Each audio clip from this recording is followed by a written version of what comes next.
Commander Hyun-Ki gripped the sides of his captain's chair as another explosion rocked the research ship. The lights flickered and sparks flew from damaged control panels around the bridge. His crew worked frantically at their stations, trying to keep their ship alive. "Hull breach in Section 7, called out Engineer Woo Jin from his station. His voice was calm, but Hyun-Ki could see the worry in his eyes. "I've sealed it for now, but we're losing air fast." The ship shuddered again. Through the main view screen, Hyun-Ki could see the dark shapes of pirate vessels closing in. Their experimental jump drive had brought them to this empty corner of space far from any help. Now it was broken, leaving them trapped like fish in a barrel. "How long until life support fails?" Hyun-Ki asked his chief engineer. "Maybe 2 hours, sir." "3 if we're lucky," Woo Jin replied. He wiped sweat from his forehead as he worked on the damaged systems. Communications Officer Tae-bin looked up from his console. "Sir, I'm picking up more pirate ships on long-range sensors. At least 15 vessels heading our way." Hyun-Ki's stomach dropped. They were researchers, not fighters. Their small science ship had only basic shields and no weapons worth mentioning. The pirates had already disabled their engines with the first attack. Soon, they would be boarded, robbed, and probably killed. "Any response to our distress calls?" he asked. Tae-bin shook his head sadly. "Nothing, sir. We're too far from any trading routes. No one can hear us out here." The commander looked around at his crew. These were good people, scientists and explorers who had signed up to study new worlds and discover amazing things. They didn't deserve to die in this empty place forgotten by the galaxy. Another blast hit their ship. This time, the artificial gravity flickered for a moment. Several crew members grabbed onto their stations to keep from floating away. "Sir," said Navigator Min-soo, "the pirates are moving into attack formation. They'll be in weapons range in 10 minutes. Hyun-Ki closed his eyes for a moment. As captain, it was his job to protect his crew. But what could he do? They had no weapons, no engines, and no way to escape. "Wait," Tae-bin suddenly said, his voice excited. "Sir, I think I found something." "What is it?" Hyun-Ki asked, hope creeping into his voice. "I've been scanning all communication frequencies looking for anyone who might help us. I found an old emergency channel. It's very weak, but it might reach someone." "Who?" Min-soo asked. Tae-bin frowned at his readings. "I'm not sure. The frequency is ancient. It might be from one of the old colonies that went silent years ago. But it's our only chance." Hyun-Ki didn't hesitate. "Send the message. Tell them we need help immediately." Tae-bin's fingers flew over his controls. But in his panic, he made a mistake. The universal translator was damaged from the attack, and several key words came out wrong. Instead of identifying themselves as alien researchers, the message said they were human colonists under attack. "Message sent, sir," Tae-bin reported. "I've included our exact location and told them we're under attack by hostile forces. I asked for immediate military support." "Good work," Hyun-Ki said, though he didn't hold much hope. Even if someone received the message, help would probably arrive too late. The pirate ships moved closer. Their leader's voice crackled over the radio, speaking in the rough trade language used by criminals across the galaxy. "Unknown vessel, prepare to be boarded. Surrender now, and we might let some of you live." Hyun-Ki ignored the threat. He turned to his crew. "Everyone, gather in the center of the bridge. If they board us, stay together. Don't fight them unless you have to." His crew moved away from their stations. They were scared, but they trusted their captain. Hyun-Ki had led them through dangerous missions before, though nothing like this. "Sir," Woo Jin said quietly, "it's been an honor serving with you." "Don't talk like that," Hyun-Ki replied. "We're not dead yet." But inside, he knew their chances were very small. The pirates were known for their cruelty. Even if they surrendered, most of the crew would probably be sold as slaves or simply killed. The ship shook again as the pirates fired warning shots. They were playing with their prey now, enjoying the fear they were causing. Tabin checked his communications equipment one more time. Still no response to our distress call, sir. Hyun-Ki nodded. He hadn't really expected an answer. They were too far from civilization, too far from anyone who cared about their fate. 5 minutes until the pirates reach us, Minsu reported. The crew gathered closer together. Some of them were crying quietly. Others prayed to their various gods. Hyun-Ki tried to think of something encouraging to say, but his mind was blank. Then, something strange happened. Tabin's communication console began beeping frantically. "Sir," he called out, his voice filled with disbelief. "I'm receiving a transmission." "From who?" Hyun-Ki asked, rushing to the communication station. I'm not sure," Tabin said, staring at his screen. "The signal is incredibly strong, much stronger than anything I've ever seen, and it's coming from the direction of that old frequency I used." "What does it say?" Tabin worked to decode the message. His eyes grew wide as he read it. "Sir, they say help is coming. They're sending ships to our location immediately." Hyun-Ki felt a spark of hope, but he tried to stay realistic. "How many ships? What kind?" Tabin checked his readings again. "Sir, this can't be right. According to this transmission, they're sending an entire fleet." "A fleet?" Minsu asked. "Who has that kind of military power?" Before anyone could answer, the pirate leader's voice came over the radio again. This time, he sounded angry. "Last warning, research ship. Surrender now or we'll blow you apart." Hyun-Ki looked at his crew. They were all watching him, waiting for his decision. He could surrender and hope the pirates would be merciful. Or he could gamble that help was really coming. He made his choice. "Tabin, send a reply to our rescuers. Tell them we're still alive, but under immediate attack. Ask them how long until they arrive." "Yes, sir," Tabin said, sending the message. The response came back almost instantly. Tabin read it and his face went pale. "Sir, they say their advanced scouts will arrive in 30 minutes. Their main fleet will be here in 2 hours. Can we hold out that long?" Hyun-Ki asked Woo Jin. The engineer checked his instruments. "Maybe, sir, if we shut down all non-essential systems and the pirates don't hit us too hard." Hyun-Ki turned to face the pirate ships on the view screen. 30 minutes. They just had to survive 30 more minutes. "All hands, this is your captain," he announced over the ship's intercom. "Help is coming. We just need to hold on a little longer." He didn't know who was coming to save them, or how they had such powerful ships. But for the first time since the attack began, Commander Hyun-Ki allowed himself to hope that his crew might actually survive this nightmare. Deep Space Monitoring Station Alpha 7 orbited Earth's moon in quiet routine. Technician So-min sat at her console, watching the endless stream of data from sensors pointed toward the stars. Most days, nothing interesting happened. Space was big, and mostly empty. But today was different. Her computer suddenly started beeping with an urgent alert. So-min sat up straight and checked her screens. A distress signal was coming in on an old emergency frequency. The signal was weak and distorted, but the message was clear enough. "Urgent assistance required. Under attack by hostile forces. Coordinates attached.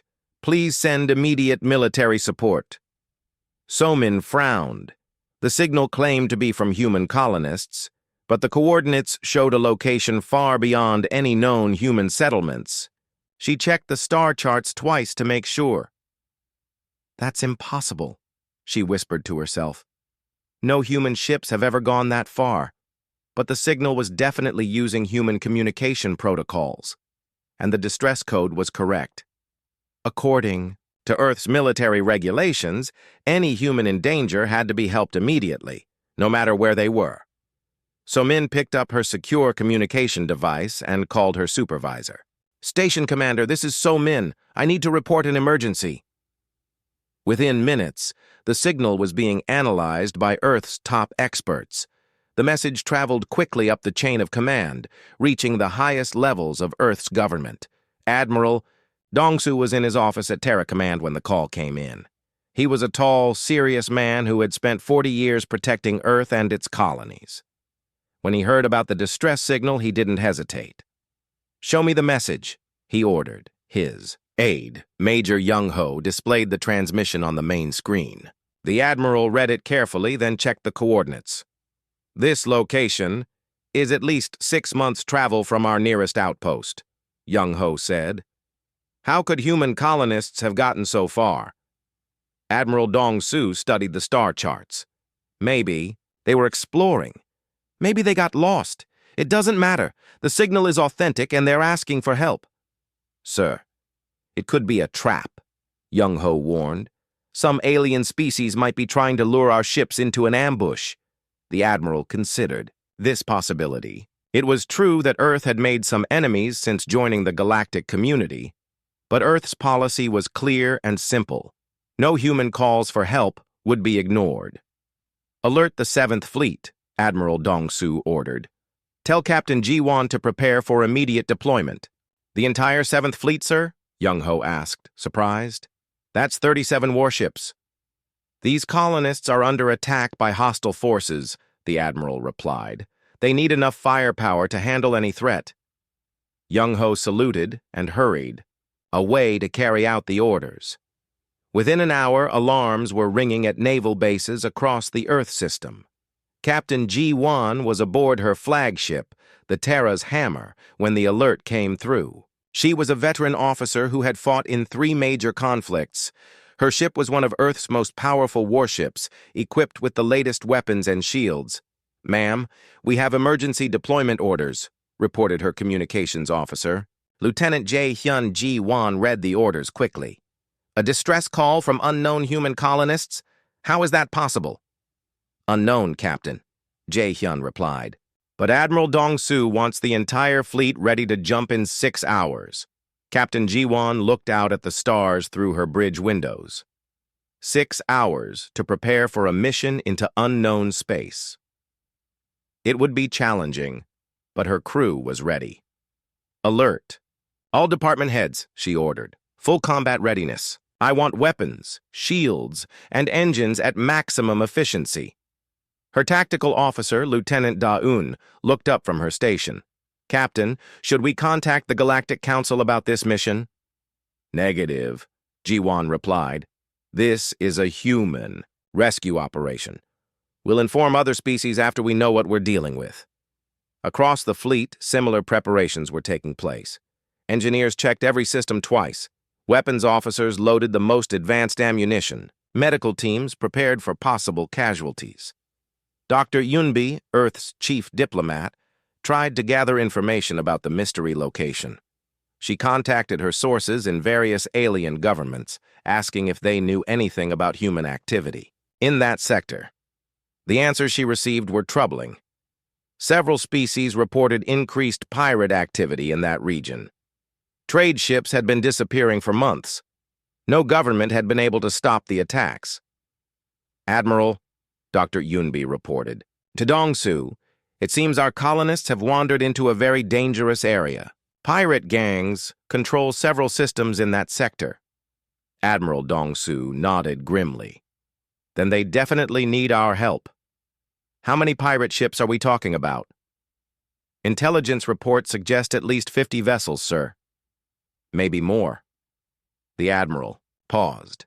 50 pirate ships was a significant force, but the 7th Fleet had dealt with worse odds before. "Contact Captain Ji-won," he ordered. "Tell her to expect heavy resistance." Captain Ji-won received the update while her engineers were making final preparations. 50 pirate ships would normally be a serious threat, but her fleet included some of Earth's most advanced warships.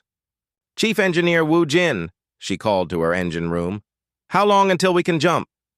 2 hours, Captain," came the reply. "All systems will be at peak efficiency." Ji-won nodded. She turned to her navigation officer, Lieutenant Min-soo. "Plot the fastest course to these coordinates. I want to arrive with the entire fleet in formation." "Yes, ma'am." "Calculating now." As the hours passed, the fleet gathered in formation near Earth's moon. 37 warships of various sizes, from fast destroyers to massive battleships. It was an impressive sight that made the monitoring station crews stop their work to watch.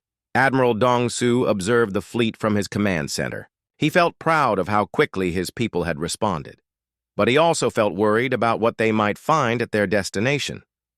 "Sir," Major Young-ho reported, "Captain Ji-won signals ready for departure." "Give them permission to jump," the admiral ordered. In space, the massive fleet began to glow as their jump drives powered up. The process took several minutes as each ship carefully calculated its trajectory. Captain Ji-won stood on her bridge, watching the countdown timer. Around her, the crew worked with quiet efficiency. They had trained for missions like this, but it still felt strange to be rushing into unknown space. "All ships report ready, Captain," Lieutenant Jae-hyun announced. "Execute jump," Ji-won ordered. The space around Earth suddenly flashed with brilliant light as 37 human warships disappeared into hyperspace. They were heading toward a mystery that would change everything they thought they knew about the galaxy. Behind them, Admiral Dong-Su sent a priority message to Earth's government. He explained the situation and requested that more fleets be prepared for deployment if needed. The response came back quickly. "Do whatever is necessary to bring our people home." Admiral Dong-Su smiled. That was exactly what he intended to do. Meanwhile, racing through hyperspace at incredible speed, Captain Ji-won and her fleet hurried toward their unknown destination. They had no idea they were about to make first contact with an alien species, or that their rescue mission would become the most important event in galactic history. All they knew was that humans were in danger and Earth always answered the call for help. The space around Kepler 442 suddenly filled with the brilliant flashes of ships dropping out of faster-than-light travel. One after another, human vessels materialized in perfect formation, their hulls gleaming in the light of the alien star. Admiral Do-Yun Shin watched from the bridge of his flagship, the dreadnought Terra's Wrath, as the largest fleet in human history assembled around him. "Jump complete, Admiral," reported his navigation officer. "All ships accounted for. No casualties. During transit?" Do-Yun nodded, his eyes fixed on the tactical display. 12 full battle fleets had just traveled 40 light-years in coordinated jumps. It was a feat of navigation and timing that would have been impossible just a few years ago.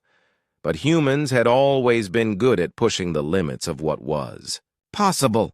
"Sensor Officer Mi-kyung Park, what do you see out there?" Mi-kyung's fingers moved quickly across her controls as the ship's powerful sensors swept the system. What she found made her stomach turn. "Admiral, I'm reading over 300 enemy contacts surrounding the fourth planet. They have the world completely blockaded." The main display lit up with red markers showing Krek's ships arranged in layers around the Volani homeworld. Their formation was methodical and overwhelming. No ship could get in or out without running through multiple lines of enemy fire. "Are you picking up any signals from the planet?" Do-Yun asked. "Yes, sir. Very weak, but they're still broadcasting. The Volani are alive down there, but barely." Captain Woo-Jin Lee of the destroyer Soul's Pride had been assigned communication duties for the first contact protocol. His ship was equipped with the most advanced translation systems humanity had developed, based on the data they had already received from the Volani. "Soul's Pride to Terra's Wrath," came his voice over the fleet communication channel. "I'm establishing contact with the planet's surface now." On his ship, Woo-Jin worked with Ambassador Kyung-Mi Choi, Earth's most experienced diplomat. She had been trained for this exact situation. First contact with an alien species under emergency conditions. "The translation matrix is synchronizing," reported the ship's communication officer. "We should be able to establish two-way conversation in a few minutes." When the connection was finally established, the voice that came through was weak but filled with desperate hope. It spoke in accented but understandable English. "Human ships, is this real? You actually came?" Ambassador Kyung-mi leaned forward toward the microphone. "This is Ambassador Kyung-mi Choi of the Earth Federation.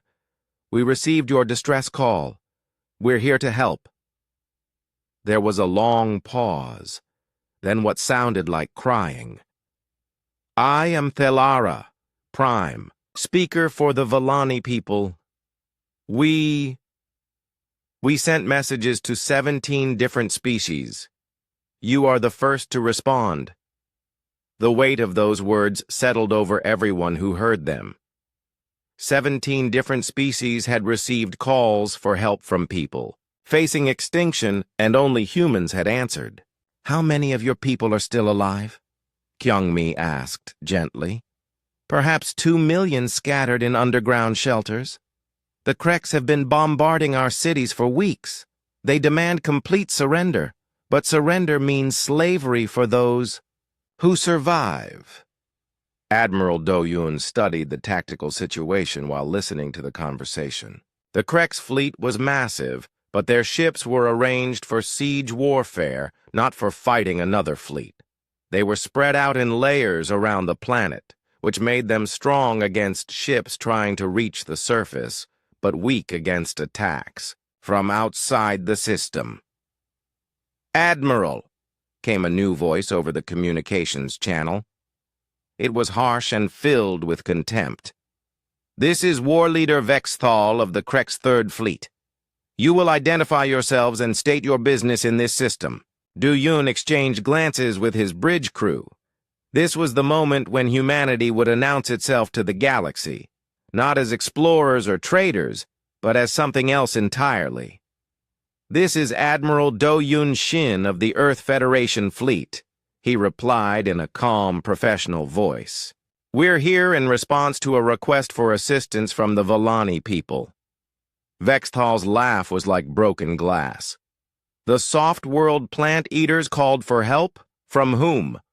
More soft-world dwellers like themselves?" "From humans. And we're not here to negotiate." There was a pause. Then Vexthal's voice returned, even more arrogant than before.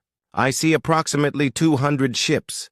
We have over 300, and we control this system. You will leave immediately, or we will destroy you." Lieutenant Commander Chang-ho Park, the fleet's intelligence officer, was recording every word of the exchange. This conversation would be studied by diplomats and military historians for years to come. The moment when two very different philosophies met in the darkness between stars. "We've examined your claims of territorial conquest," Admiral Do-yoon continued calmly. "The Vallani were here first. They never attacked you. You have no legitimate claim to this system." "Legitimate?" Vexthal sounded genuinely puzzled. "We are stronger. That is the only legitimacy that matters. The weak exist to serve the strong. This is the natural order." "Not where we come from." Do-yoon cut the communication channel and turned to his fleet commanders. "All ships, this is Admiral Shin. You heard the conversation. The Kreks Empire believes that might makes right. They think they can take whatever they want because they're stronger than their victims." He paused, looking around at his bridge crew.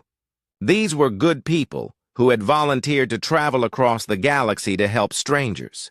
They deserved to know exactly what they were fighting for. They're about to learn that there's always someone stronger, and sometimes that someone fights for the weak instead of preying on them. The Krek's response was immediate. Energy beams lanced out from their outer ships, aimed at the human formation. But the humans had anticipated this. Their ships scattered, in patterns that had been drilled endlessly during the voyage from Earth. "Evasive maneuvers," called Do-yoon. "All ships, execute Plan Alpha. Show them what Deathworlders can do." The human fleet split into smaller groups, each attacking a different part of the Krek's formation. The aliens had expected a traditional fleet engagement, with both sides forming battle lines and trading shots until one side broke. But humans had learned different lessons from their violent history. Captain Wu Jin Lee drove his destroyer straight into the gap between two Krex cruisers, his point defense systems blazing. The aliens had never seen anything like it. Their energy weapons were designed for long-range dueling, not for the kind of close-quarters knife fight that humans excelled at. "Soul's pride to all ships," Wu Jin called out as his vessel danced between enemy fire. "Their shields are strong in front but weak on the sides. Hit them from angles they don't expect." The advice spread through the human fleet like wildfire. Ship after ship adjusted their attack patterns, striking at the vulnerable points in Krex formations. What had started as an overwhelming advantage for the aliens quickly turned into chaos. On the planet's surface, Thelara watched the battle through her people's long-range sensors. She had never seen anything like it. The human ships moved like living things, darting and weaving through space in patterns that seemed impossible. "They fight like the great hunters in our oldest stories," she whispered to her aides, "beautiful and terrible at the same time." The first Krex ship to die was a heavy cruiser that had been bombarding the planet's northern continent. Commander Sun Ho Kim's battlecruiser, Busan's Fury, hit it with a full salvo of kinetic projectiles. Tungsten rods accelerated to a significant fraction of light speed. The alien ship's energy shields, designed to stop plasma bolts and particle beams, offered no protection against solid matter moving at relativistic speeds. The cruiser simply disintegrated. "First blood to Busan's Fury," reported Meekyung Park from her sensor station. "Target destroyed." But the real shock came when the humans began boarding operations. Major Sang-Woo Park led his Marines onto a Krex command ship, cutting through the hull with plasma torches and fighting their way to the bridge in full combat armor. The Krex were physically larger and stronger than humans, but they had never faced an enemy that had learned to fight in environments that would kill most. Living things? The Marines moved through the alien ship like they owned it, using tactics developed in the deep ocean trenches and high radiation zones of Earth. Within 6 hours of the first shots being fired, the outer layer of the Krex siege was either destroyed or retreating. The aliens who had seemed so confident were now sending desperate calls for reinforcement. "This is impossible." Vexthal's voice crackled over the communications channel. "What are you?" Admiral Do-Yun's response was simple and matter-of-fact. "We're from Earth. We're here to help our friends." On the planet below, Thelara broadcast to her people in hiding. "The humans have broken the blockade. The Sky Raiders are running. We are saved." But Do-Yun knew this was just the beginning. The Krex Empire would not accept this defeat quietly. They would send more ships, bigger fleets, deadlier weapons. And when they did, humanity would be ready for them. For now, though, the immediate threat was over. The Villani were safe, and the galaxy had learned something new about the species from Earth. Humans didn't start fights, but they finished them. The space around Kepler 442 suddenly filled with the brilliant flashes of ships dropping out of faster-than-light travel. One after another, human vessels materialized in perfect formation, their hulls gleaming in the light of the alien star. Admiral Do-Yun Shin watched from the bridge of his flagship, the dreadnought Terra's Wrath, as the largest fleet in human history assembled around him. "Jump complete, Admiral," reported his navigation officer. "All ships accounted for. No casualties. During transit." Do-Yun nodded, his eyes fixed on the tactical display. 12 full battle fleets had just traveled 40 light-years in coordinated jumps. It was a feat of navigation and timing that would have been impossible just a few years ago. But humans had always been good at pushing the limits of what was possible. Sensor Officer Mi-kyung Park, what do you see out there? Mi-kyung's fingers moved quickly across her controls as the ship's powerful sensors swept the system. What she found made her stomach turn. Admiral, I'm reading over 300 enemy contacts surrounding the fourth planet. They have the world completely blockaded. The main display lit up with red markers showing Krek's ships arranged in layers around the Vellani homeworld. Their formation was methodical and overwhelming. No ship could get in or out without running through multiple lines of enemy fire. Are you picking up any signals from the planet? Do-yun asked. Yes, sir. Very weak, but they're still broadcasting. The Vellani are alive down there, but barely.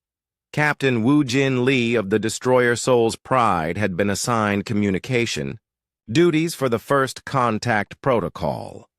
His ship was equipped with the most advanced translation systems humanity had developed, based on the data they had already received from the Vellani. Soul's Pride to Terra's Wrath, came his voice over the fleet communication channel. I'm establishing contact with the planet's surface now. On his ship, Woo-jin worked with Ambassador Kyung-mi Choi, Earth's most experienced diplomat. She had been trained for this exact situation. First contact with an alien species under emergency conditions. The translation matrix is synchronizing, reported the ship's communication officer. We should be able to establish two-way conversation in a few minutes. When the connection was finally established, the voice that came through was weak, but filled with desperate hope. It spoke in accented but understandable English. Human ships, is this real? You actually came? Ambassador Kyung-mi leaned forward toward the microphone. This is Ambassador Kyung-mi Choi of the Earth Federation. We received your distress call. We're here to help. There was a long pause, then what sounded like crying. I am Thel-Ara Prime, speaker for the Vellani people. We sent messages to 17 different species. You are the first to respond. The weight of those words settled over everyone who heard them. 17 different species had received calls for help from people facing extinction, and only humans had answered. How many of your people are still alive? Kyung-mi asked gently. Perhaps 2 million, scattered in underground shelters. The Kreks have been bombarding our cities for weeks. They demand complete surrender, but surrender means slavery for those who survive. Admiral Do-yun studied the tactical situation while listening to the conversation. The Kreks fleet was massive, but their ships were arranged for siege warfare, not for fighting another fleet. They were spread out in layers around the planet, which made them strong against ships trying to reach the surface, but weak against attacks from outside the system. Admiral, came a new voice over the communications channel. It was harsh and filled with contempt. This is War Leader Vexthal of the Krek's Third Fleet. You will identify yourselves and state your business in this system. Do-yun exchanged glances with his bridge crew. This was the moment when humanity would announce itself to the galaxy, not as explorers or traders, but as something else entirely.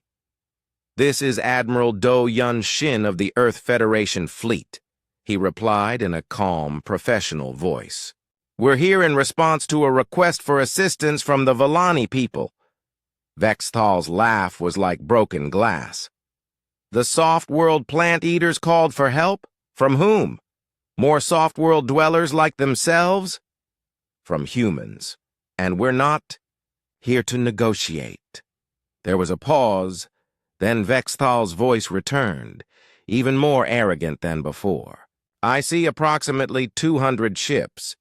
We have over 300, and we control this system. You will leave immediately, or we will destroy you. Lieutenant Commander Chang-Ho Park, the fleet's intelligence officer, was recording every word of the exchange. This conversation would be studied by diplomats and military historians for years to come. The moment when two very different philosophies met in the darkness between stars. "We've examined your claims of territorial conquest," Admiral Do Yun continued calmly. "The Vallani were here first. They never attacked you. You have no legitimate claim to this system." "Legitimate?" Vexithal sounded genuinely puzzled. "We are stronger. That is the only legitimacy that matters. The weak exist to serve the strong. This is the natural order. Not where we come from." Do Yun cut the communication channel and turned to his fleet commanders. "All ships, this is Admiral Shin. You heard the conversation. The Krex Empire believes that might makes right. They think they can take whatever they want because they're stronger than their victims." He paused, looking around at his bridge crew. These were good people who had volunteered to travel across the galaxy to help strangers. They deserved to know exactly what they were fighting for. They're about to learn that there's always someone stronger, and sometimes that someone fights for the weak instead of preying on them. The Krex response was immediate. Energy beams lanced out from their outer ships, aimed at the human formation. But the humans had anticipated this. Their ships scattered, in patterns that had been drilled endlessly during the voyage from Earth. "Evasive maneuvers," called Do Yun. "All ships, execute Plan Alpha. Show them what Deathworlders can do." The human fleet split into smaller groups, each attacking a different part of the Krex formation. The aliens had expected a traditional fleet engagement, with both sides forming battle lines and trading shots until one side broke. But humans had learned different lessons from their violent history. Captain Wu Jin Lee drove his destroyer straight into the gap between two Krex cruisers, his point defense systems blazing. The aliens had never seen anything like it. Their energy weapons were designed for long-range dueling, not for the kind of close-quarters knife fight that humans excelled at. "Soul's pride to all ships," Wu Jin called out as his vessel danced between enemy fire. "Their shields are strong in front but weak on the sides. Hit them from angles they don't expect." The advice spread through the human fleet like wildfire. Ship after ship adjusted their attack patterns, striking at the vulnerable points in Krex formations. What had started as an overwhelming advantage for the aliens quickly turned into chaos. On the planet's surface, Thelara watched the battle through her people's long-range sensors. She had never seen anything like it. The human ships moved like living things, darting and weaving through space in patterns that seemed impossible. "They fight like the great hunters in our oldest stories," she whispered to her aides. "Beautiful and terrible at the same time." The first Krex ship to die was a heavy cruiser that had been bombarding the planet's northern continent. Commander Sun Ho Kim's battlecruiser. Busan's Fury hit it with a full salvo of kinetic projectiles. Tungsten rods accelerated to a significant fraction of light speed. The alien ship's energy shields, designed to stop plasma bolts and particle beams, offered no protection against solid matter moving at relativistic speeds. The cruiser simply disintegrated. "First blood to Busan's Fury," reported Mikyung Park from her sensor station. "Target destroyed." But the real shock came when the humans began boarding operations. Major Sang-Woo Park led his Marines onto a Krex command ship, cutting through the hull with plasma torches and fighting their way to the bridge in full combat armor. The Krex were physically larger and stronger than humans, but they had never faced an enemy that had learned to fight in environments that would kill most living things. The Marines moved through the alien ship like they owned it, using tactics developed in the deep ocean trenches and high radiation zones of Earth. Within 6 hours of the first shots being fired, the outer layer of the Krek's siege was either destroyed or retreating. The aliens who had seemed so confident were now sending desperate calls for reinforcement. "This is impossible." Vextal's voice crackled over the communications channel. "What are you?" Admiral Do Yun's response was simple and matter-of-fact. "We're from Earth. We're here to help our friends." On the planet below, Thelara broadcast to her people in hiding. "The humans have broken the blockade. The Sky Raiders are running. We are saved." But Do-Yun knew this was just the beginning. The Krek's empire would not accept this defeat quietly. They would send more ships, bigger fleets, deadlier weapons. And when they did, humanity would be ready for them. For now, though, the immediate threat was over. The Volani were safe, and the galaxy had learned something new about the species from Earth. Humans didn't start fights, but they finished them. With space around the Volani homeworld secured, Colonel Sung Ho Kim prepared for the next phase of the operation. The Kreks had established fortified positions across the planet's surface, using Volani cities as shields for their military installations. It was a tactical nightmare that would require precision and skill to resolve without massive civilian casualties. "The enemy has dug in deep," Sung Ho explained to his battalion commanders as they studied holographic maps of the planet. "They've got heavy weapons positions in every major population center, and they're using the local civilians as human shields." Major Byung-hun Choi, commander of 2nd Battalion, pointed to several marked positions on the map. "What about orbital? Bombardment? We could take out their strong points from space?" "Negative. Too much risk to civilians. We do this the hard way. Boots on the ground, building by building if necessary." The hard way was something humans had perfected over thousands of years of urban warfare. From ancient sieges to modern counter-terrorism operations, humans had learned how to fight in cities without destroying them. It was a skill that most alien species had never needed to develop. Sergeant Ji-Hoon Lee led his squad down from their transport in the middle of what had once been the Volani capital city. The place was a ruin now, with collapsed buildings and debris-filled streets, but it was still home to thousands of Volani civilians hiding in basements and emergency shelters. "Remember, people," Ji-Hoon told his squad over their comm system, "we're not just here to fight. We're here to protect. Every civilian we save justifies everything we've done to get here." The Krek's defenders had expected human forces to attack in the traditional way, massed formations advancing behind heavy weapons fire.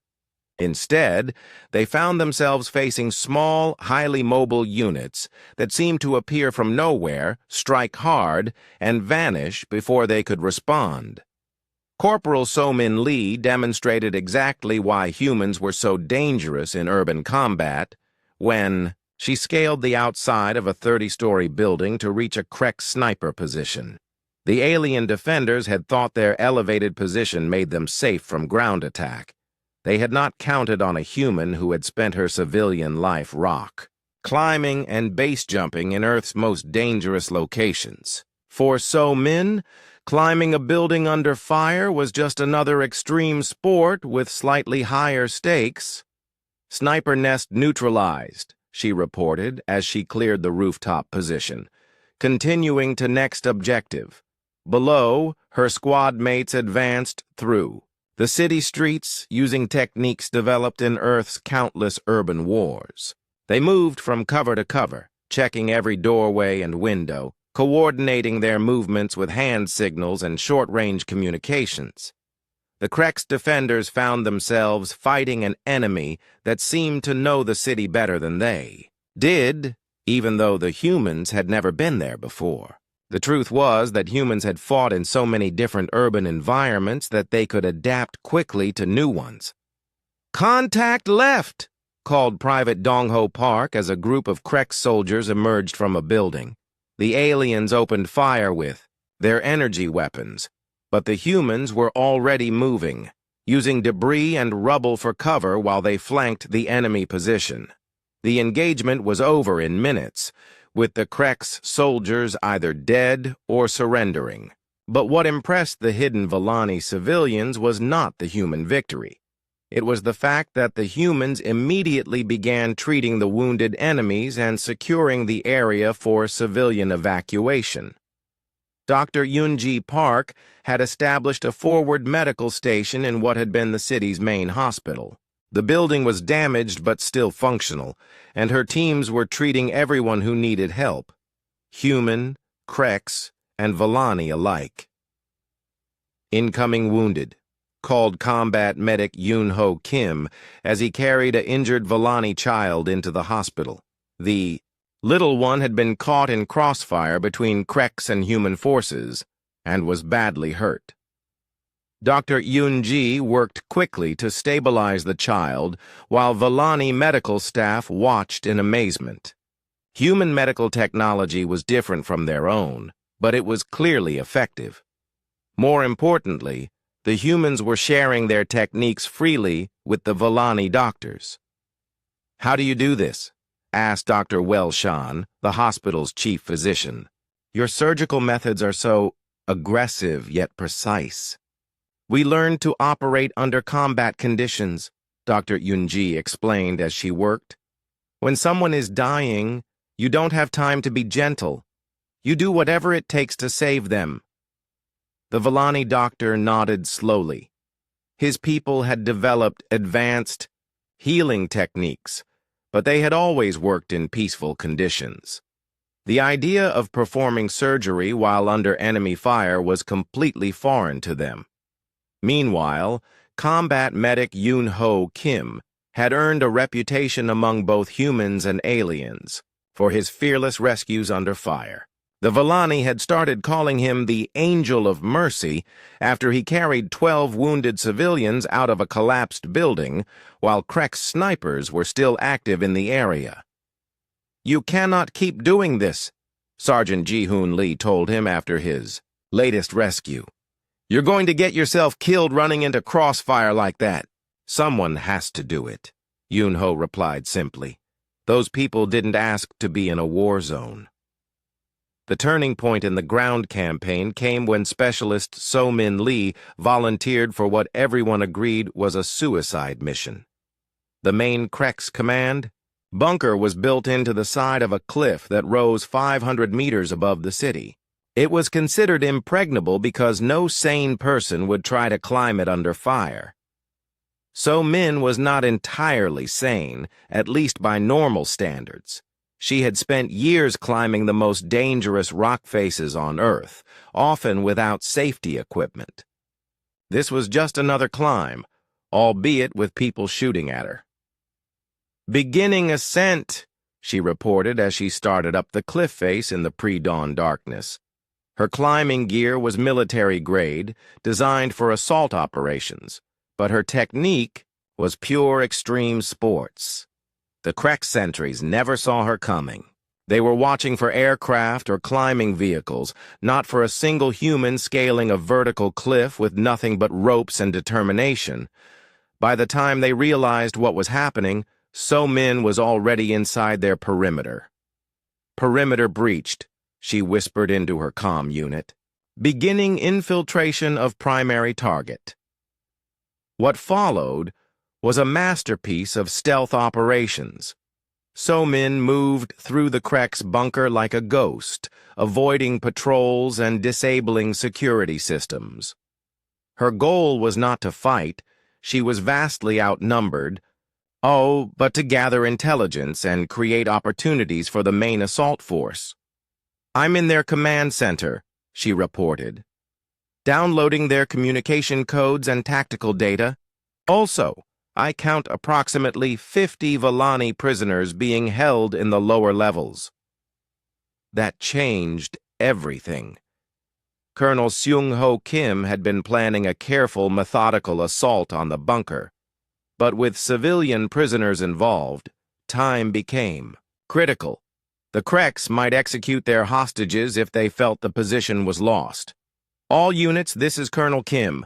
We're moving to Phase 3 immediately. Specialist Lee has confirmed civilian prisoners in the target. No time for subtlety. The final assault on the Kreks command bunker showcased everything that made human soldiers so effective. They attacked from multiple directions simultaneously, using their superior urban warfare skills to penetrate the facility, while So-Min created chaos from within. Major Byung-Hun Choi led the main assault force through the bunker's front entrance, his Marines advancing room by room with methodical precision. Each doorway was cleared, each corridor secured, each enemy position neutralized with minimal damage to the structure. Resistance is lighter than expected, he reported. They're falling, back to defensive positions deeper in the complex. That's because half their people are chasing ghosts, replied So-Min from somewhere inside the bunker. I may have convinced them that you brought a full division instead of a battalion. The Kreks defenders found themselves fighting on multiple fronts against an enemy that seemed to be everywhere at once. Their commander, war leader Vexthal, had escaped the space battle only to find himself trapped in his own stronghold. How many humans are there? He demanded of his aide. Sensors show perhaps 200 in the assault force, war leader, but they fight like 2,000. When the Marines finally reached the command center, they found Vexthal waiting with a small group of his most loyal soldiers. The Kreks leader was large and imposing, armed with advanced energy weapons and protected by personal armor that could stop most projectiles. But he was facing Colonel Sung-Ho Kim, who had been fighting humans for 30 years before he ever saw his first alien. The colonel's tactics were simple, effective, and completely outside Vexthal's experience. Surrender now, and your people will be treated according to the laws of war, Seung-Ho offered. Continue fighting and we'll take this room anyway, but some of your soldiers will die in the process. Vexthal looked around at his remaining forces, then at the humans who had somehow fought their way through his supposedly impregnable fortress. He had spent his entire military career conquering species that fought predictably, following patterns he understood. These humans fought like nothing he had ever encountered. They were individually smaller and weaker than his warriors, but they moved as if they shared a single mind. Their tactics were impossible to predict, and their determination seemed limitless. The news of the defeat at Kepler 442 reached the Kreks' imperial capital 3 days later, carried by one of the few surviving ships from war leader Vexthal's fleet. Emperor Zakmor read the report in his throne room while his military advisors waited in tense silence. "This is impossible," he said finally, crushing the datapad in his massive fist. "A single fleet defeated our Third Army? An entire sector force destroyed by unknown aliens?" Fleet Admiral Korvex, the Emperor's most trusted military commander, had been studying the tactical reports from the survivors. What he found challenged everything the Kreks Empire understood about warfare. "The enemy uses kinetic weapons almost exclusively," he reported.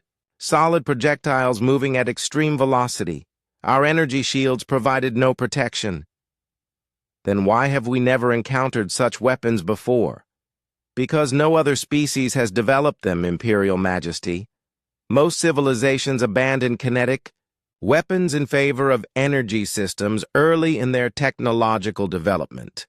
These humans appear to have perfected both." Emperor Zakmor stood and walked to the great window that looked out over his capital city. Millions of Kreks citizens lived and worked in the sprawling metropolis below, secure in the knowledge that their empire was the most powerful force in the galaxy. That security was now threatened by a species they had never heard of. "What do we know about these humans?" Intelligence Coordinator Eugene Park had been monitoring communications throughout human space ever since the first reports arrived. Her teams had intercepted hundreds of transmissions, civilian and military, and what they revealed was deeply troubling. They call their home system Sol and their primary world Earth, she reported to the assembled leadership. Our long-range sensors confirm massive fleet movements throughout their territory. They're mobilizing everything they have. How many ships? Asked the Emperor. Conservative estimate? 2,000 vessels of various classes. They're converting civilian ships to military use at an unprecedented rate. The numbers should have been reassuring. The Krex Empire had over 5,000 ships in active service, with more under construction. But the reports from Kepler 442 suggested that human ships were far more effective than their numbers indicated. There's something else, Eugene continued reluctantly. They appear to be evacuating the alien populations from their worlds. This was unexpected. The Krex had assumed that any species powerful enough to defeat their forces would be like them, aggressive expansionists who ruled through strength. But the humans seemed to be protecting other species instead of conquering them. Perhaps they fear we will target their subjects in retaliation, suggested Fleet Admiral Corvex. That's the problem, Eugene replied. According to our intelligence, these other species aren't subjects. They're allies. The humans don't appear to rule an empire at all. They've formed some kind of voluntary federation. Emperor Zach Moore found this concept almost impossible to understand. In his experience, strong species conquered weak ones. The idea of voluntary cooperation between unequal partners made no sense. Show me their home system, he commanded. The holographic display activated, showing the Sol system with its 9 planets and various space installations. What the Krex saw there challenged their understanding of military doctrine. Instead of concentrating their forces at a few key points, the humans had distributed defensive systems throughout their territory. They have orbital platforms around every inhabited world, observed Admiral Corvex. Weapons platforms, sensor arrays, communication relays, the entire system is designed for defense in depth, which means they're expecting us to attack, the Emperor concluded. Good. They won't have long to wait. Meanwhile, at a secret communication facility on the edge of Krex space, Intelligence Coordinator Eugene Park was analyzing intercepted human transmissions. What she found made her stomach turn with something she had never felt before: doubt about the righteousness of her empire's cause. The humans were not preparing for conquest. They were preparing to defend themselves and their allies. More disturbing, still, they were broadcasting messages throughout the galaxy, warning other species about Krex expansion and offering protection to anyone who asked for it. Admiral, you need to hear this, she called to Corvex. It's a human transmission on all public frequencies. The message was from Admiral Jae-Sung Wong, speaking from Earth Command. His words were translated into dozens of languages, ensuring that every spacefaring species in the galaxy would understand. To all peaceful civilizations, Wong's voice said calmly, we have received evidence that the Krex Empire intends to expand their conquests beyond the Volani system. Earth Federation forces are prepared to assist any species facing unprovoked aggression. We will not stand by while innocent people are enslaved or destroyed. Eugene turned off the transmission and looked at Admiral Corvex. They're turning the entire galaxy against us. Species that have never communicated before are starting to coordinate their defenses. Let them, Corvex replied, but his voice lacked conviction. Numbers mean nothing against superior technology and tactics. But Privately, the Admiral was beginning to worry. The Krex Empire had conquered dozens of worlds through a simple strategy: find weak species, overwhelm them with superior force, and enslave the survivors. It had worked for centuries because they had never encountered organized resistance. Now, they were facing something completely different. The humans were not just fighting for themselves. They were fighting for everyone. And they were convincing other species to fight alongside them.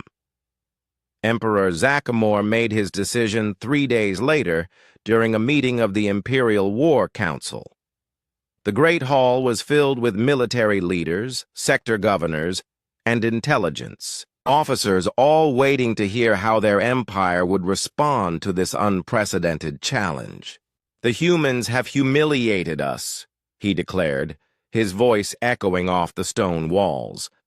"They have stolen our rightful conquest and turned other species against us. This cannot be tolerated."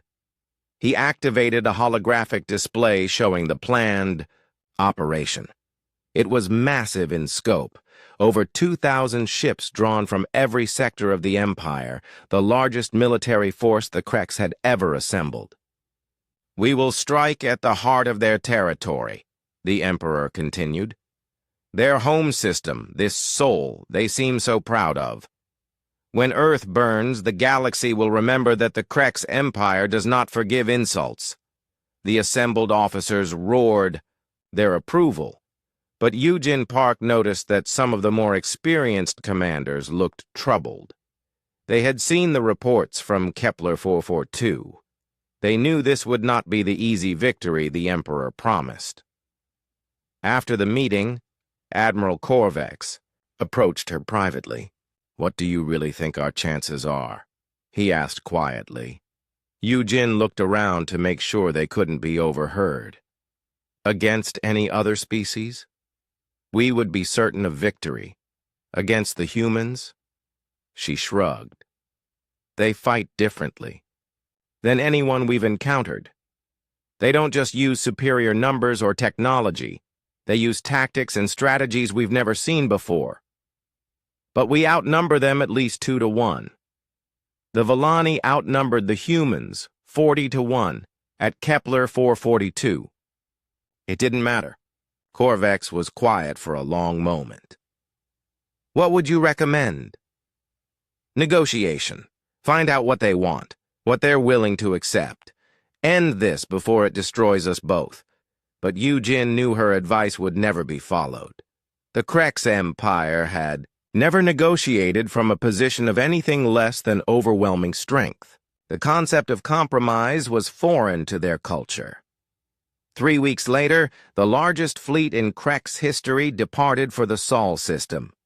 2,000 warships carrying the Empire's most experienced crews and deadliest weapons. They jumped through hyperspace with confidence, certain that they would crush these upstart humans and restore the natural order of the galaxy. What they didn't know was that their every movement was being tracked by human intelligence networks. The same species they dismissed as primitive had developed surveillance technology that could monitor fleet movements across interstellar distances. On Earth, Admiral Jae-Sung Wong received the reports with grim satisfaction. "They're coming, just as we expected. 2,000 ships, probably their entire operational reserve." "Are we ready?" asked his aide. Wong looked out at the orbital platforms surrounding Earth, at the defensive fleets positioned throughout the system, at the Allied ships that had come from a dozen different species to help protect humanity's home. "We're as ready as we can be," he said. "Time to show them what happens when you threaten Earth." In the outer system, Captain Minho Choi received orders to pull his skeleton force back from the Villani homeworld and return to defend Earth. It was a painful decision. They would be leaving their new allies with minimal protection. But Thel Ara, the Villani Prime Speaker, understood. "You came when we needed you most," she told him over the communication link. "Now your own people need you. Go, and know that we will remember." As the human ships prepared to jump back to Seoul, Chief Engineer Tae-min Kang finished installing the last of the defensive systems he had been building around the Volani world. They weren't much compared to what the humans had, but they might be enough to deter future attacks. The Krex Armada dropped out of hyperspace at the edge of the Sol system like a plague of metal locusts. 2,000 warships arranged in perfect formation, their hulls gleaming with the dark energy of their advanced weapons systems. At their head flew the Imperial flagship Dominance, a massive dreadnought that dwarfed even the largest human vessels. Emperor Zakmor stood on the bridge of his flagship, looking out at the human home system with satisfaction. Intelligence reports had described Earth's defenses, but seeing them in person made him confident of victory. The orbital platforms looked impressive, but they were spread too thin to provide effective protection. "Begin the attack," he commanded. "Destroy their defensive installations first, then move on to the populated worlds. I want this system reduced to rubble." But Admiral Do Yun Shin had been expecting this moment for weeks. The human defensive strategy was not based on stopping the Krex fleet at the system's edge. It was designed to draw them in and destroy them piecemeal. "All stations, this is Admiral Shin," he broadcast from his command post on Luna Station. "Operation Home Guard is now active. Show them what happens when you threaten Earth." The first surprise came when the Krex fleet found itself under attack. From directions they hadn't expected, hidden weapons platforms emerged from asteroid fields and gas giant moons, their kinetic cannons already charging for maximum effect. Captain Woo-Jin Lee commanded one of these hidden installations, a converted mining station that had been quietly armed with military-grade mass drivers. His crew had been waiting in the shadow of Jupiter for 3 weeks, maintaining radio silence and living on recycled air. "Target acquired," reported his weapons officer. "Lead Krex cruiser, bearing 27 Mark IV. Fire!" The tungsten slug crossed the space between Jupiter and the Krex fleet in 18 minutes, striking the alien cruiser amidships and tearing it apart. By the time the aliens realized they were under attack, 5 more ships had died to similar strikes from hidden platforms throughout the system. "Impossible," Emperor Zakmor snarled. "How many weapons platforms do they have?" "Unknown, Imperial Majesty," replied his tactical officer. "Our sensors are detecting new installations every few minutes. They've turned their entire system into a fortress." But the real shock came when the human mobile fleets revealed themselves. Admiral Do Yun Shin had not concentrated his forces in a traditional battle line. Instead, he had scattered them throughout the system in small, fast-moving groups that could strike from multiple directions. Fighter pilot Dong-min Choi led his squadron out of a hidden base inside Ceres, accelerating toward the Krex formation, at velocities that stressed their ships to the breaking point.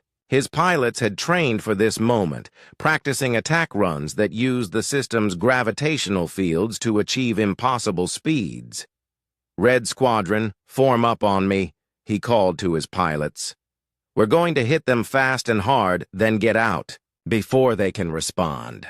The human fighters swept through the Krex formation like avenging angels, their weapons blazing. The aliens had never faced fighters that moved so fast or struck with such precision. By the time they adjusted their point defense systems, the humans were already gone. "Direct hits on 12 targets," Dong-min reported as his squadron regrouped near Mars. "Enemy formation is breaking up, but the Krex had numbers on their side, and Emperor Zakmor was not easily discouraged. His fleet pushed deeper into the system, accepting losses in exchange for the chance to close with the main human forces. "There," he said, pointing at the tactical display. Earth itself. Once we destroy their homeworld, their spirit will break. What he found waiting for him around Earth was unlike anything in his military experience. The planet was surrounded by concentric rings of orbital platforms, each one bristling with weapons and connected to the others by an integrated command network. Chief Engineer Tai Min Kong watched the approaching enemy fleet from his command post on one of the platforms. He had designed these defenses specifically to counter mass attacks, and he was eager to see how well his theories worked in practice. "All platforms prepare for coordinated fire," he announced. "Target their lead elements first, then work back through their formation." The orbital defense platforms opened fire as one, their mass drivers launching projectiles in carefully calculated patterns. The Krex shields, designed to stop energy weapons, provided no protection against the tungsten slugs that punched through them at relativistic speeds. Emperor Zakmor watched in growing frustration as his ships died around him. The humans were fighting a type of warfare he didn't understand: distributed, flexible, adaptive. Every time he concentrated his forces to attack one position, he found himself under attack from 3 others. "Where are their main fleets?" he demanded. "Why, won't they face us in open battle?" "They are facing us," replied Admiral Korvex grimly. "This is how they fight. No honor, no glory, just maximum effectiveness." The tide of battle turned decisively when the reserve fleets arrived from the outer colonies. Commander Youngsu Nam had been coordinating their movements for weeks, positioning them to arrive at exactly the right moment. Hidden ships emerged from asteroid fields, gas giant atmospheres, and the dark spaces between planets. Captain Hyunju Lee brought her battle cruiser Busan's Fury out of hiding behind Europa, her weapons already locked onto the nearest Krex dreadnought. Her crew had been waiting for hours, watching the battle unfold and preparing for their moment to strike. "All weapons fire!" she commanded. The heavy cruiser's main guns spoke with devastating effect, their kinetic projectiles tearing through the enemy ship's armor like paper. But she was not alone. Dozens of other human ships revealed themselves simultaneously, catching the Krex fleet in a perfectly coordinated ambush. "It's a trap," Admiral Korvex realized too late. "They've been herding us into position this entire time." Emperor Zakmor felt something he had not experienced since childhood: fear. His invincible fleet was being systematically destroyed by an enemy that refused to fight by the rules he understood. Worse still, his sensors were detecting ships that didn't belong to humanity approaching from the outer system. "Imperial Majesty," reported his communication officer, "we're receiving transmissions from multiple alien species. They're offering assistance to the humans." The Villani had sent their fastest medical ships, carrying supplies and personnel to help treat human casualties. The Rigelian Trade Federation had provided intelligence about Krex fleet movements. Even species that had never left their home systems were broadcasting messages of support. "The entire galaxy is turned against us," Korvex whispered. But the most devastating blow came when the humans began their boarding operations. Colonel Sung-Ho Kim led his shock marines in assault pods launched directly at the enemy flagship, their trajectory calculated to punch through the ship's shields at maximum velocity. "Breaching charges ready," reported Major Byung-Hun Choi as his pod prepared to impact the Krex dreadnought's hull. "Marines, remember, we're not just fighting for Earth. We're fighting for everyone who can't fight for themselves." The Marines cut their way into the Imperial flagship with plasma torches and explosives, then fought their way through the ship's corridors with the same methodical precision they had shown on the Villani homeworld. The Krex crew, despite their size and strength, found themselves outmaneuvered by humans who fought like they had been born in combat. Deck 7 secured, reported Sergeant Ji-Hoon Lee. Moving toward the bridge.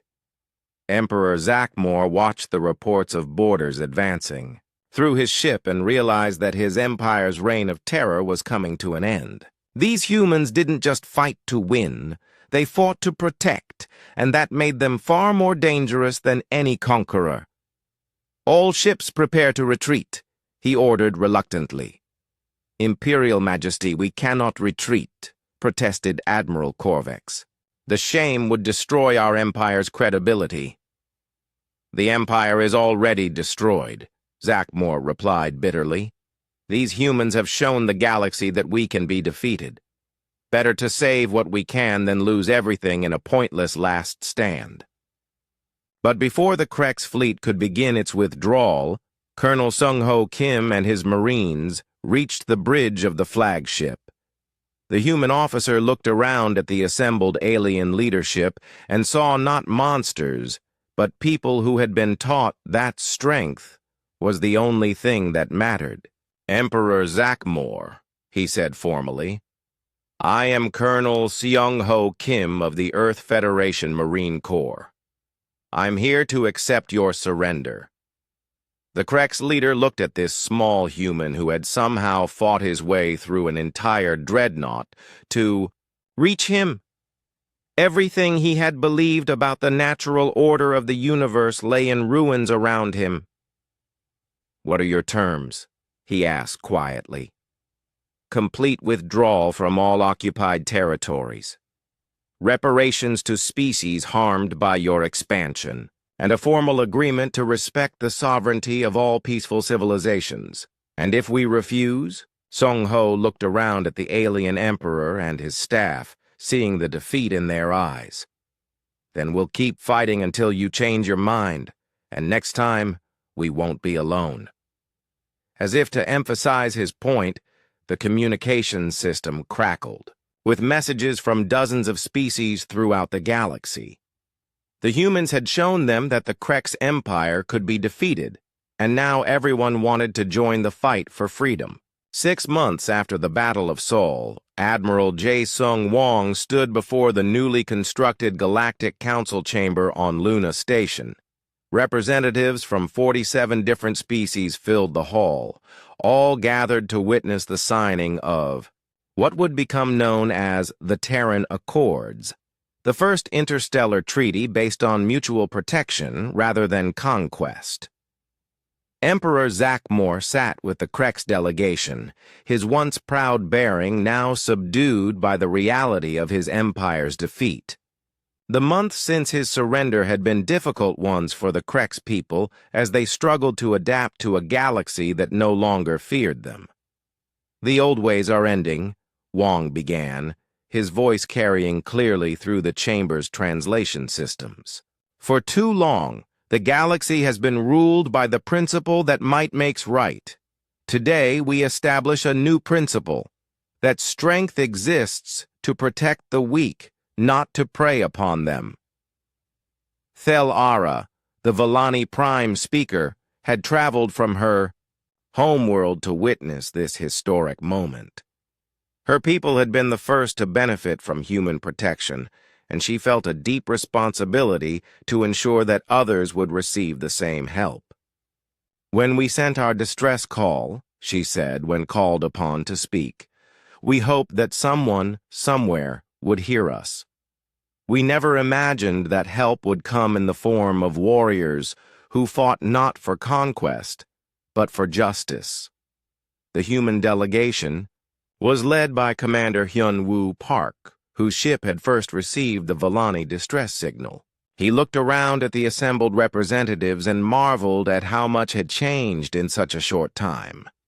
"We didn't come to this galaxy looking for war," he said. "We came looking for friends. But when we found that some people were being hurt by others who were stronger, we had to act. That's just who we are." The Terran Defense Coalition had been formed in the weeks following the Krex surrender. Unlike traditional military alliances, It was based on voluntary cooperation between species that shared common values. Any civilization could join simply by agreeing to help protect others and to resolve disputes peacefully. Colonel Sung-Ho Kim, now promoted to general, commanded the coalition's rapid response forces. His mixed units of humans and aliens had already intervened in 3 potential conflicts, preventing wars before they could start. The threat of force is often more powerful than force itself, he explained to the new alien recruits. When potential aggressors know that the entire galaxy will respond to protect their victims, they tend to find peaceful solutions to their problems. The transformation had not been without challenges. Many species struggled to understand human motivations, unable to believe that anyone would fight so hard for strangers without expecting something in return. Ambassador Kyung-mi Choi had spent months explaining human philosophy to confused alien diplomats. The concept of doing the right thing, simply because it was right, remained difficult for many species to grasp. "Your people are either saints or fools," said Ambassador Theclon of the Rigelian Trade Federation during one particularly frustrating negotiation session. "Maybe both," Kyung-mi replied with a smile. "But we're fools who win wars." Dr. Yoonji Park had established the Coalition Medical Corps, a joint human-alien organization that provided emergency medical care throughout the galaxy. The combination of human combat medicine and alien healing technologies had saved thousands of lives. "Medicine is universal," she told her mixed medical teams. "Pain is pain, whether you're human or Krex or Vellani. Our job is to stop it." The work had been especially important in helping former Krex soldiers adapt to their new reality. Many of them had been raised in a culture that glorified conquest and had difficulty understanding their place in a peaceful galaxy. Combat medic Yoon-Ho Kim, now Director of Veteran Affairs, worked with former enemies to help them find new purposes. His reputation for saving lives regardless of species had made him a trusted figure among the Krex refugees. "You were soldiers," he told a group of former Krex warriors. "Now you can be protectors. The skills are the same, but the purpose is different." Chief Engineer Taemin Kang led the Coalition's technological development program, sharing human innovations with allied species while learning from their advances. The result was a rapid acceleration in defensive technologies that benefited everyone. "We're not trying to build better weapons," he explained to his engineering teams. "We're trying to build better shields. When everyone can defend themselves, no one needs to attack anyone else." The most dramatic change had occurred within the former Krex Empire itself. Emperor Zakmor had abdicated in favor of a council of planetary governors, each responsible for their own world's defense and development. Intelligence Coordinator Eugene Park, now serving as a liaison between the Coalition and the former Empire, worked to help the transition proceed smoothly. It was delicate work, requiring both firmness and compassion. "Change is never easy," she told the former Imperial officers. "But your old way of doing things led to destruction. This new way leads to peace." Some former Krex worlds had joined the Coalition voluntarily, eager to participate in the new galactic order. Others remained suspicious of human motives, unable to believe that their former enemies truly wanted to help them. War correspondent Haewon Lee documented the transformation in her reports to Earth. Her articles had made her famous throughout human space, but she took no pleasure in the celebrity. The story she was telling was too important for personal glory. "The galaxy is learning to trust," she wrote in her latest dispatch. "Species that have been enemies for centuries are starting to work together. It's not perfect and it's not easy, but it's happening." The most symbolic moment of the new era came when Specialist So-Min Lee, the human who had single-handedly infiltrated the Krek's command bunker, began training Volani volunteers in basic defensive tactics. The sight of a human warrior teaching peaceful aliens how to protect themselves embodied everything the Coalition stood for. "You don't have to become fighters," she told her students, "but you should know how to defend yourselves if someone tries to hurt you again." Captain Minho Choi had returned to the Volani homeworld as part of the Coalition garrison, working with local forces to maintain security. His Marines had formed close bonds with the people they had helped save, and many had requested permanent assignment to the protection detail. "It's not guard duty," he told his troops. "It's making sure that what happened before never happens again." The establishment of the Coalition had not eliminated all threats in the galaxy. Pirates, slavers, and other criminals still operated in the dark spaces between systems. But now they faced a coordinated response from multiple species working together. Lieutenant Commander Chang-Ho Park led joint patrol squadrons that included ships from a dozen different worlds. The mixed crews had to learn to work together despite their different biologies and cultures, but they were proving remarkably effective. "We're stronger together than any of us could be alone," he reported after a successful operation against a slaver ring. "The criminals don't know how to fight against enemies who share information and coordinate their attacks." Emperor Zachmore, in his final speech before stepping down, acknowledged the fundamental change that humans had brought to the galaxy. "We believed that strength meant taking what we wanted," he said to the assembled representatives. "These humans have shown us that true strength means protecting what others need. We were powerful, but they are mighty." As the Terran Accords were signed, Admiral Wong reflected on how much had changed since that first distress call from the Volani. Humanity had found its place in the galaxy not as conquerors or rulers, but as guardians. "We didn't set out to change the galaxy," he said in his closing remarks. "We just tried to do the right thing. But sometimes, doing the right thing changes everything." The signing ceremony concluded with the establishment of the Coalition's permanent headquarters on Luna Station. Representatives from member species would work together to coordinate responses to threats and to promote peaceful cooperation throughout the galaxy. Commander Hyun-Woo Park, now promoted to Admiral and appointed as the Coalition's first Supreme Commander, looked out at the stars and thought about the future. There would be new challenges, new threats, new opportunities to help those who needed it.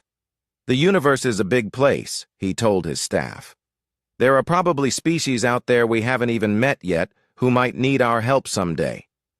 We need to be ready." Sergeant Ji-Hoon Lee, now a Coalition training instructor, worked with recruits from a dozen different species. They came from all walks of life: former soldiers, police officers, civilians who wanted to make a difference. What they all shared was a commitment to protecting the innocent. "Remember," he told his classes, "we're not here to fight wars. We're here to prevent them. Every conflict we stop, every life we save, makes the galaxy a little bit better." The transformation was not complete and perhaps never would be. Old grudges died hard, and some species remained suspicious of the Coalition's motives. But progress was being made, one world at a time, one species at a time. Dr. Welshan, the Volani physician who had worked with Dr. Yoon-Ji Park during the Liberation, now served as the Coalition's chief medical officer. The collaboration between human and alien medical techniques had produced advances that neither species could have achieved alone.